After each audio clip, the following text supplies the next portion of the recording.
It's Friday night, and Canada's job market is really outperforming expectations. In the month of June, Canada gained 83,000 jobs, and the unemployment rate went from 7% to 6.9%. Most of those jobs came from wholesale and retail trade, as well as social services and healthcare. Now, I should also mention that most of the jobs gained in the month of June, about 70,000 of them were part-time jobs.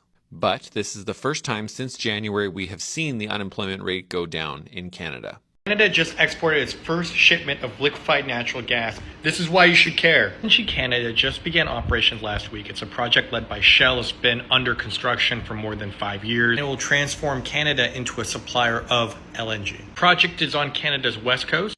You can see the first shipment left Canada, and it's on its way to Korea at the moment. This here is the first shipment. One other shipment left earlier this week. There are several more vessels that are on the way to Canada to pick up more LNG. The primary target for this gas is Asia because of the location, West Canada. Canada is starting up at a time when demand for gas is on the rise and buyers care more and more where they're sourcing their fuel. Asian buyers want gas that's close to them, and Canada is a great option. Buyers want security of supply, and it's on the top of their mind, especially as there's increased tension in the Middle East, the Red Sea, as well as congestion at the Panama Canal. LNG Canada also comes after years of a tight global gas market. The added supply from Canada, as well as many other projects ramping up from the US to Qatar over the next several years, will flip the market from a undersupplied one to one that's oversupplied. That means that LNG Canada and other projects are going to bring more gas and reduce prices for consumers in Asia, but also around the world. Canada never shipped LNG at a large scale like this before, so we'll put the country on the map as a supplier of the fuel and providing energy security to Asia. Canada is quietly doing something big, and a lot of people haven't even noticed. While the US is out here making noise, Canada is just making moves, global ones. It's just sent its first ever liquefied natural gas shipments to Asia, sealed new trade deals, added over 83,000 jobs to the economy. And apparently, Trump is not thrilled about it. Today, I'm reacting to how Canada is slowly becoming less dependent on the US, economically speaking. From energy exports to job growth to global trade, it's like Canada is saying, thanks, but we've got options. Let's get into it. Canada just told Donald Trump, no deal. We're sending our money to Europe instead, in a huge embarrassment to Donald Trump. Now, as you know, Trump has been pressuring Canada to become the 51st state and even offered them the chance to invest in his Golden Dome. But Prime Minister Mark Carney told Trump, have a taco because we're going to Europe instead, and says he intends to join the Rearm Europe program, which means all the money that Canada was investing in the United States is now going to Europe. In fact, Mark Carney said this, quote, 75 cents of every Canadian dollar of capital spending for defense goes to the United States. That's not smart, unquote. 75 cents of every dollar came into the United States. That meant jobs. That meant manufacturing. That was our trade deficit. It's now going to Europe. And this is happening all over the world. Donald Trump is breaking relationships. And while ultimately they may make a deal with him, we may get a trade deal, it comes at a huge cost, but at least we'll have tacos. After decades of selling gas only to America through pipelines, Canada just shipped its first LNG cargo to Asia. It's a geopolitical pivot. This isn't small scale. We're talking $40 billion invested, 14 million tons per year capacity, and 75,000 Canadians who built the stream. It's the largest private project in Canadian history. For the first time, Canada breaks free from being America's energy sidekick. With Shell, Petronas, and PetroChina as partners, they're entering the global LNG market, just as Asia desperately needs alternatives. Middle East tensions, Russian sanctions, global energy chaos, and suddenly, Canada emerges with clean, reliable LNG. They're not just diversifying trade. They're reshaping their entire role on the world stage, from energy colony to energy superpower, one LNG shipment at a time. Boom! Did you all catch that? That's Canada leveling up. That LNG shipment to Asia, historic. For years, most of Canada's energy exports have been heading south to the US, but this right here, this changes the game. Assessing Asian markets like Japan and South Korea means more competition, better prices, and less dependence on US buyers. That's just smart economics. Let me paint you a picture. You're a farmer in Iowa. For 20 years, you've shipped corn to Canada. Reliable, profitable. Your kid's college fund depends on it. Then one Tuesday morning, your entire shipment gets rejected at the border. New sanitation standards, they say. Standards that changed overnight. Or maybe you're a hotel owner in Miami. Every winter, Canadian snowbirds fill your rooms. $6 billion annually they bring to Florida alone. But this year, ghost town. Your phone isn't ringing. Your competitors are closing. Why? Because Canada just labeled Florida a political tension zone. This isn't coincidence. This is calculated. And here's the shocking part. It's completely legal. While America plays checkers with tariffs and trade tweets, Canada just started playing 4D chess. Remember when everyone was obsessed with the US-China trade war? Turns out, while we were looking south and west, the real threat was coming from the north, like something out of a Jason Bourne movie, but instead of assassins, they sent accountants and lawyers. The weapon? 7 pieces of legislation that sound boring as hell, but cut deeper than any tariff ever could. 1. Digital platform tax targeting US tech giants. 2. Travel Safety Designation Act, labeling US states as unsafe. 3. Import sanitation ban, rejecting US food and produce. 4. Energy Export Licensing Act, cutting off electricity. 5. Tourism and Media Shield, ending promotional funding. 6. Border Rights Protection, limiting cooperation. 7. Automatic tariff trigger, instant retaliation system. Individually, these sound like bureaucratic nonsense. Together, they're an economic neutron bomb. I have a little bit of good news for Canada, and at the same time a blow to Donald Trump's America First policy. So there's a company in Sarnia called Sarnia Propane. It's actually owned by a US-based business. Well, it looks like a Canadian company, Keyera, is going to buy it. So it's going to come back into Canadian hands, which is really great news.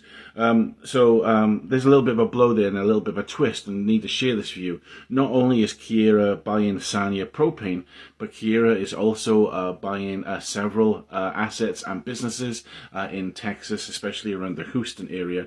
So you're now having a situation where US-based businesses are being sold to a Canadian company, so they move into Canadian ownership. Canada's Foreign Minister Anita Anand visited Japan today, taking part in the joint signing ceremony of a new information sharing agreement between the two countries. Anand and her Japanese counterpart say the Security of Information Agreement would build on an existing partnership between Canada and Japan. The agreement will allow for the sharing of classified information relating to national security matters. Both ministers noted the renewed importance of the agreement, citing the challenging global security environment. And this right here is Canada's quiet way of saying we are good. Deals with Europe, the UK, and the Indo-Pacific. Canada is clearly diversifying its portfolio like a Wall Street veteran. This is how you reduce vulnerability, not putting all your maple syrup in one basket, if you know what I mean. CTV's Kamal Karamali looked into the numbers and what it means for employment in this country. Kamal. Heather, it wasn't the job reports economists were expecting, but it was a welcome one. After a slow year, Canada's job market is showing signs of revving up again, surprising. It's a surprise. And shocking some economists. I think I said the word, ay caramba, when that came out.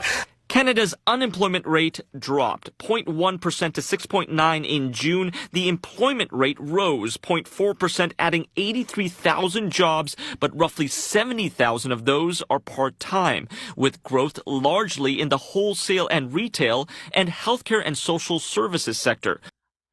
Wait, 83,000 new jobs in just 1 month? That's wild. Especially when you look at other economies struggling with layoffs. Canada is quietly building while others are battling inflation and gridlock. This isn't just job growth, it's confidence.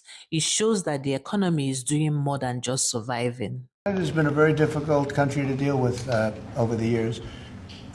We hear Canada, we have a great relationship with the people of Canada, but it's been very difficult. And they put a charge, and they were a little bit early. We found out about it. So, and we have all the cards. We have every single one. We don't want to do anything bad, but they have economically, we have such power over Canada. I know y'all are done with us, but you got your tariff letter today. I printed it out. It's really funny. I'm going to read it to you.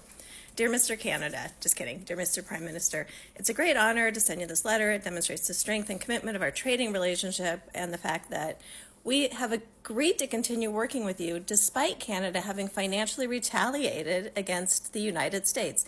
As you will recall, the U.S. imposed tariffs on Canada to deal with our nation's fentanyl crisis, which is caused in part by Canada's failure to stop the drugs from pouring into our country. Now, I think they're pouring into the country from that big giant faucet that's maybe in California. I don't remember exactly where it is. But I also forgot that it's not our responsibility to protect our borders and what comes into our borders. It's yours, Canada. So get your shit together. So instead of working with U.S., Canada retaliated with its own tariffs. Starting August 1, 2025, we will charge a tariff of 35% on Canadian products sent into the U.S. As you're aware, there will be no tariff if Canada or companies within your country decide to build or manufacture within the U.S. In fact, we'll do everything possible to get approvals quickly. If you decide to raise your tariffs, then the number you choose to raise them by will be added onto the 35%. Also, I must mention the flow of fentanyl is hardly the only challenge we have with Canada, which has many tariff and non-tariff policies and trade barriers, which cause unsustainable trade deficits against the U.S. Canada charges extraordinary tariffs to our dairy farmers, and that is even assuming our dairy farmers even have access to sell their products to the people of Canada, because, you know, Canada has higher standards.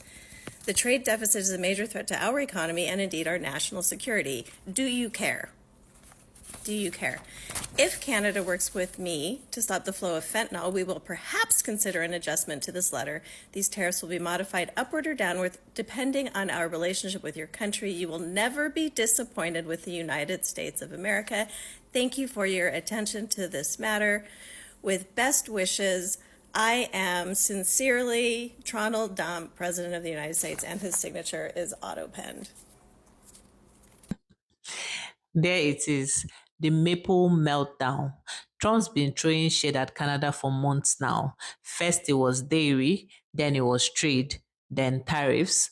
If Canada makes a power move, he acts like someone stole his golf cart. Sir, respectfully, Canada is not doing this to you. Canada is just doing what every smart country does. Look out for its own interests. Canada isn't begging for attention. It's just making real moves. This is how you quietly build influence, by showing, not shouting. Canada has been making global power moves while keeping it humble, and the world is starting to take notice. Whether you are Canadian or just watching from the outside, it's clear something is shifting. If you think Canada is on the right track, hit that like button. Drop a maple leaf in the comments if you are impressed with these quiet wins. And don't forget to subscribe because I'll be reacting to more videos. You don't want to miss it. So YouTube thinks you will like this video over here. Thank you so much for watching. See you in the next one. Over.